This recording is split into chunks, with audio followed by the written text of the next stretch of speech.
Actually ये जो आपका एनुअल फंक्शन नहीं बल्कि एक हमारी विरासत को याद दिलाती है और बच्चों में विरासत याद रहे उसी संबंध में ये आपका कार्यक्रम किए जाते हैं। हमारे भारतवर्ष में अनेक प्रकार की विरासत पड़ी हुई है, लेकिन बच्चों की किताब में सारी चीज़ नहीं सिखाई जा सकती है।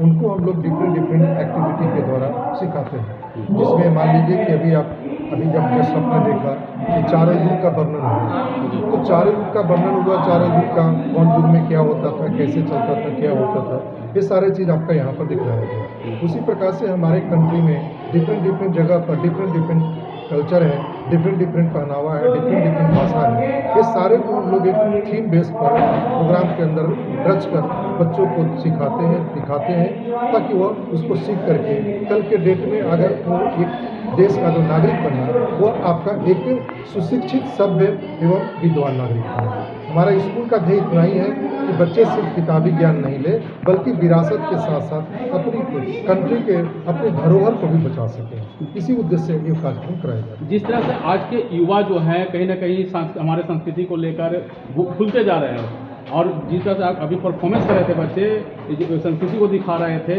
हम लोग महाभारत रामायण कहीं ना कहीं इसी को लोग भूलते जा रहे हैं, क्या मैसेज आएगा इससे लोगों में?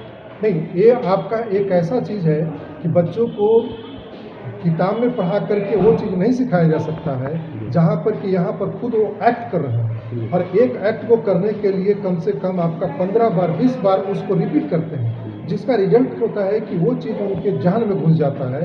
और जब उसी चीज़ को जब प्लेटफॉर्म पर, मंच पर प्रदर्शित करते हैं, तो उनके द्वारा प्रदर्शित मंच पर देख करके दूसरे लोग भी उनको सीखते हैं, और इसलिए ये आपका सिखाने का तरीका ज़्यादा कारगर है। आज के कार्यक्रम का प्रतिभा को प्रतिभा मिल रहा है और विरासत को एकदम सही कहा। आज इसके साथ आपका क्या है, एक आपका हम तो बच्चों को लग रहा है कि हम आपका खेल रहे हैं, लेकिन हम सोच रहे हैं कि हम एजुकेट कर रहे हैं। आज के चीफ गेस्ट कौन? आज का चीफ गेस्ट में हमारे कृषि मंत्री श्री संजय सिंह हैं, और विशेष अतिथि के रूप में संजय चौरसिया, जो सभापति आचार्य संहिता विधानसभा। जो बच्चे अच्छे परफॉर्मेंस करेंगे उन्हें सम्मानित भी किया जाएगा क्या? हाँ, उनको एक आपका अवार्ड मिलता है और उनके साथ साथ सर्टिफिकेशन भी। आपके स्कूल में देखा था हमेशा पुराना मतलब बढ़िया आज आप महाभारत के रखाएँ, अगले बार आप दूसरे में देखा था। हाँ, होता है क्या कि सारे विरासत को एक साथ आपका एक लिमिट टाइम के अंदर नहीं किया जा सकता है, इसलिए एक ही वर्ष में सारा चीज़ नहीं दिखाया जा सकता है। उसको हम लोग अलग अलग वर्ष में अलग अलग थीम लेकर के चलते हैं, लेकिन मेरा कार्यक्रम सिर्फ नाच गान नहीं होता है, सबका सब टोटल लगता है, किसी न किसी थीम पर बेस्ड होता है। बच्चों में AI कितना मायने रख रहा है? आज के डेट में अगर AI को देखा जाए, और अभी मैं आपको पुरातन की बात कर रहा हूँ, तो हमारे पुराने समय का जो AI था वहाँ तो याद पहुँचे भी, जो उस समय का AI था, नाम भले उसका दूसरा रूप था, लेकिन आज से ज़्यादा कारगर था। आज बच्चे सीख रहे हैं और उसके तरफ अग्रसर हो रहे हैं। आखिरी क्वेश्चन होगा, एजुकेशन के साथ साथ एक्स्ट्रा एक्टिविटी बच्चों के बीच कितना मायने रखता है?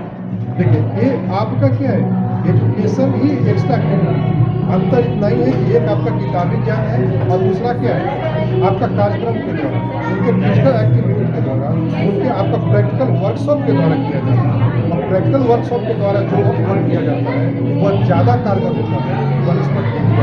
सेशन आखिरी वक्त में आ गया है, अब क्या कुछ तैयारियाँ हैं जनरल एग्जाम को लेकर और नए एडमिशन को लेकर?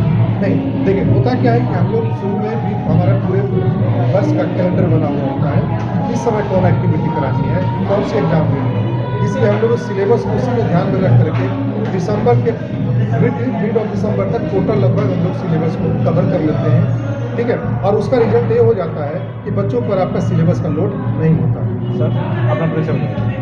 मेरा